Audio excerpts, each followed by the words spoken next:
And that's how we conclude that there must be an entity which brought about all this into existence, but then we have to give that entity attributes, because you cannot talk about any entity without attributes.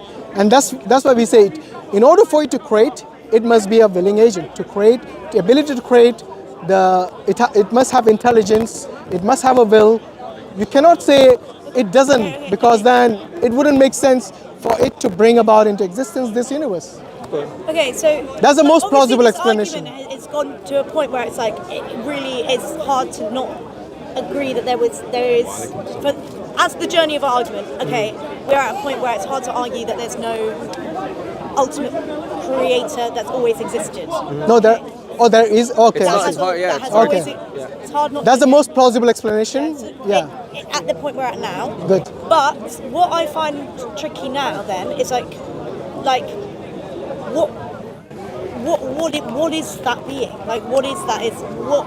Because like I accept that loads of things can't be explained in our world. In our like things are so nuanced and crazy, and sometimes you can't explain things. But some things we can explain quite well, and even if we're wrong, we'll science is evolving. Like, no, that's But I've never had anyone say an explanation to me of like what scientifically, or not even scientifically, I don't care about science, but like what even is that being? Like, is it energy? What is it? Okay, so are you asking what it is made of? Yeah, what's it made of? Okay. And what does it look like? Now you see. And how does it will? Yeah, where does the will come from?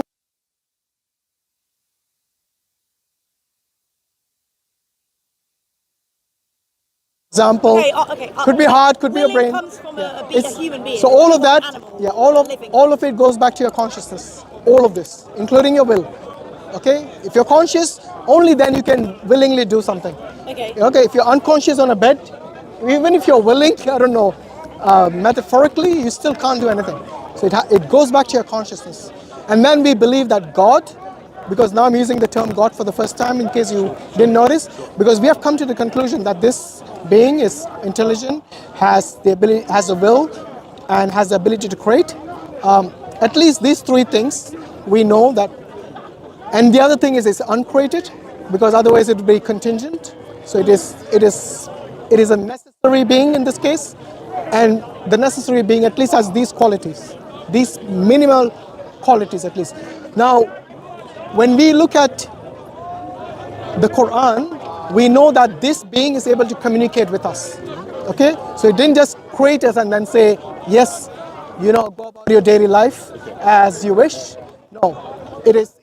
If God is able to create the universe, is able to communicate with us, and this is where we ask. Why isn't it easier to communicate with us? Why is it? Sorry, why is it? Why isn't it easier for us to communicate? Why is it a question? No, because is it a question for us. Why are we talking about it? Okay. Why don't I know they exist? Because the reason you haven't maybe looked into it, just like you got the Quran today, maybe, alhamdulillah, inshallah, you'll read it, and then you'll be able to answer those existential questions. That's what defines us different from the deist. You studied about deism, right? Yes. So in deism, the God is just created everything, and then that's it. Okay, everything else is mechanical in a way. Sorry, you want to say something? I was going to say something. Yeah. Sister, we actually believe that you're actually born with that understanding. So we believe, like as Muslims, we actually do believe that you're born believing in God. So we actually think that the reason you're saying that, why is it more clear to me, or why don't I already believe, or why not? We don't think that that's a product of God. We think that simply in the Quran it says that it talks about your natural inclination. We believe in this thing called a Fitra. So your Fitra is your natural predisposition to recognize your Creator, to recognize there's a higher power. Obviously, we're not saying kids from Christian families are born and they're saying, I'm Muslim. No. There's this inclination inside us. So there's like a longing, like a yearning, like a spiritual fulfillment that we require to connect with our Creator. And this is something actually that they've done studies. Really subjective. Yeah, no. So that's what I was just going to tell you. It's actually something that isn't subjective that they've done studies on at Oxford University. Justin Barrett has a famous study about it. Basically, they've done studies on children that come from atheistic backgrounds, from countries that are more secular and atheistic. And basically, they've seen that these children, from a young age, they have this natural inclination to recognize there's a divine higher power of some sorts. And what's interesting is he also cites the Fitra as a conception that the Muslims believe that human beings are actually born. What do we really think this is? God who created you, like He created everything else with a purpose, created you with a purpose, and left in you a signature, kind of a way to, like a signature of the Creator, is like a longing or yearning for the one who created you. But what happens is what? I want to land for your point, because your point is a good point. Why? Like, it's a good question. Like, why don't we have this? What happens is we're born, and this is also mentioned in the Quran. When we're born on this natural fitrah, and then what happens is our parents, change our beliefs, and obviously from beyond our parents, our socialization. So when we study in sociology, there's primary socialization, secondary socialization. Primary is your family, your home. And then secondary is when you leave the house, you get educated, and we're in a country that's secular, that really pushes away religion, that's really hyper-capitalistic, that's materialistic. So it pushes all these things on you, and it preps you to be a 9-to-5 worker. It tells you the things that are worth pursuing in life are things that are mostly hedonistic, and things that serve the capitalist interest, which is basically being a productive member of the economic part of society.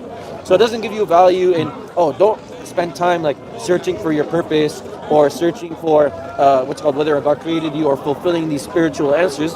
That has no economic benefit for the system, the capitalist system we're living in.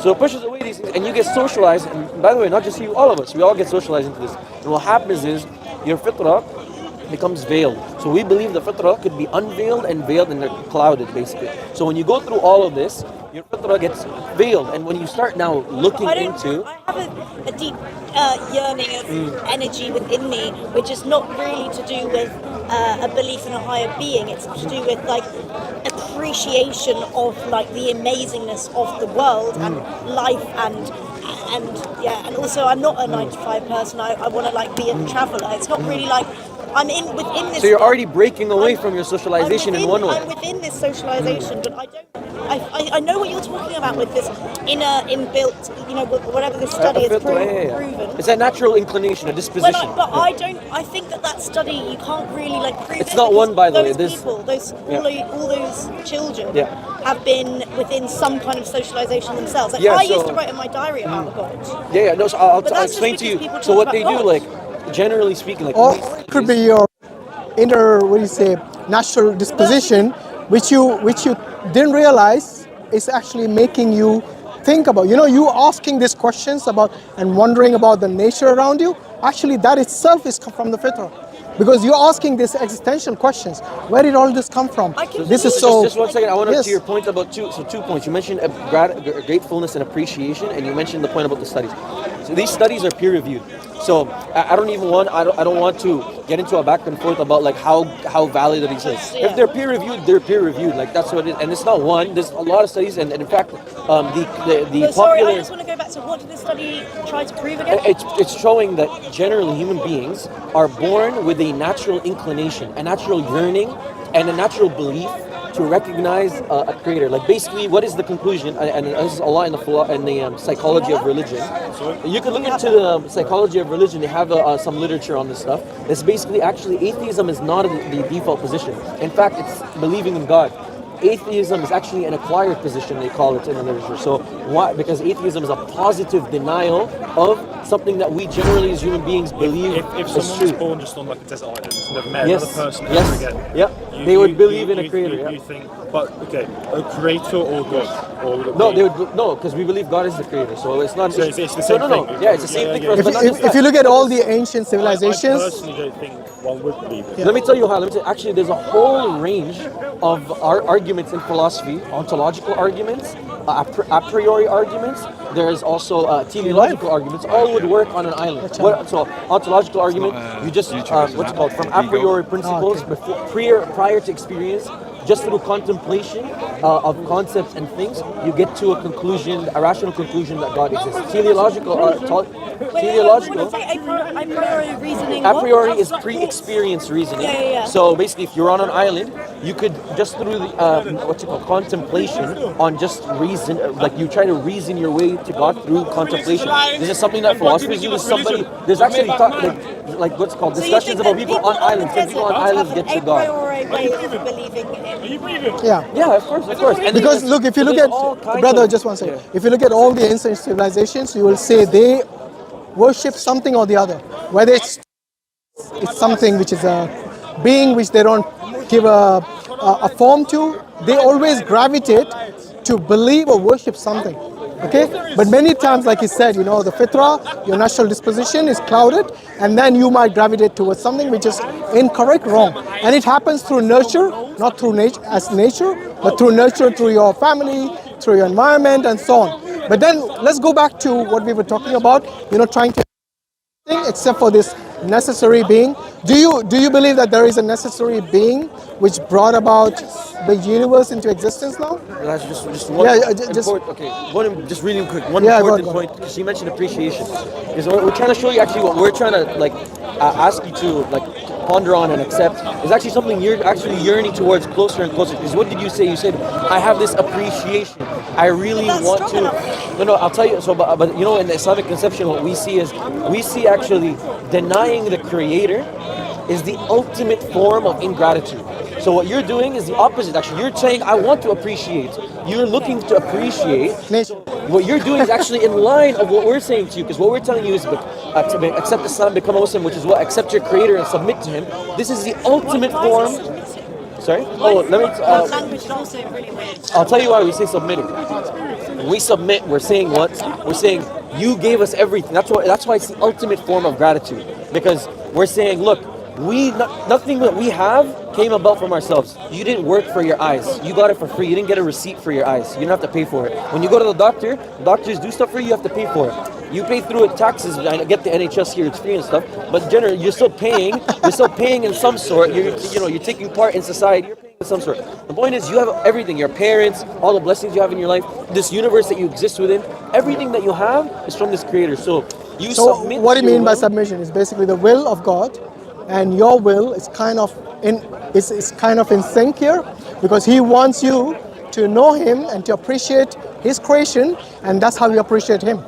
So you might not be doing it actively, knowingly, but indirectly you are still submitting to His will, because He told you to seek Him and to search for Him by appreciating His creation. Allah says to look beyond the horizon and within yourself so that you know. Yes? Know what? Know that He exists. I still don't understand why. What's the thing called? The Fitra? Sorry. Is that? The Fitra.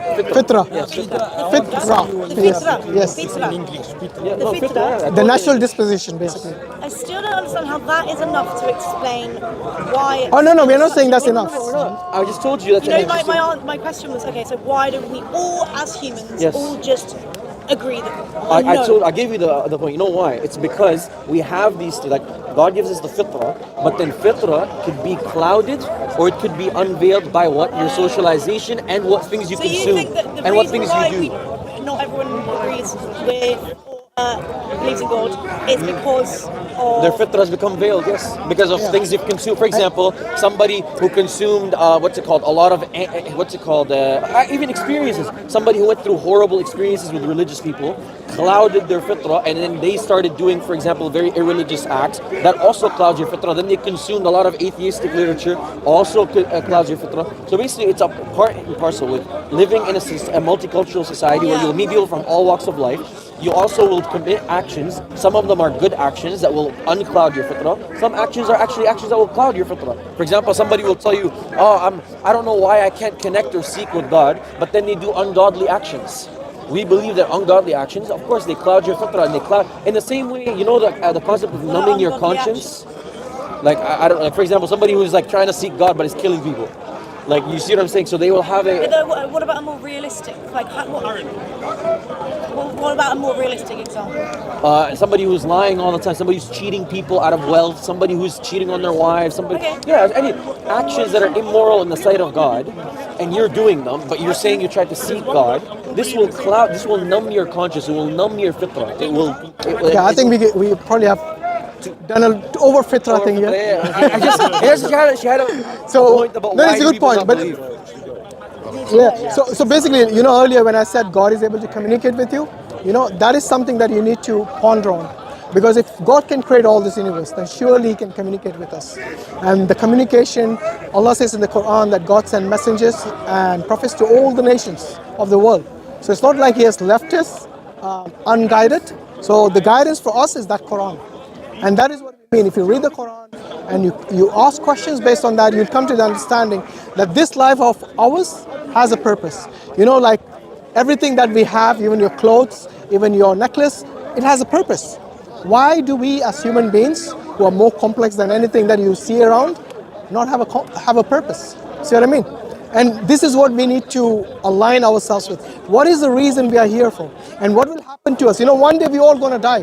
Whether you believe in God or you don't. Yes, whether you're a strong believer or you're completely the opposite, you know. The question is this: if we die, and we certainly when we die, yes, the question is, Because we don't know the say again? You think we could maybe not die, but we don't know the future. No, but even in future, yeah, I know, but Before, you don't know the future. yeah, I know, but even scientists, trust me, even if they go future, at best they're thinking about extending your life, not making you eternal. Right. Because I don't think anybody wants to live eternally. Not quite that. You know what I mean? Can you imagine that? Okay, so We're gonna die. imagine you die, yes, and then there really is God, and there really is an afterlife, and you have to have accountability for everything that you did in this world. Yes. Now you tell me, who has taken the big? The ones who are prepared for the afterlife, or the one who says that maybe there is a God, maybe there is an afterlife, we don't know, and we'll live our life the way we want? Tell me who's taken the bigger risk. You see what I mean? Well, I'm happy to take the risk. No, I'll tell you why you're not. You wouldn't. People say, No, we need to I'll tell you go. why. You haven't thought it through. Okay, last thing. You haven't thought it through, that's why. Let me tell you why you're not happy to take the risk. Because what we're asking you to do is an investment, yeah? We're asking you to take a reasonable amount of your time in a finite life to actually investigate what could possibly happen to you in an infinite afterlife.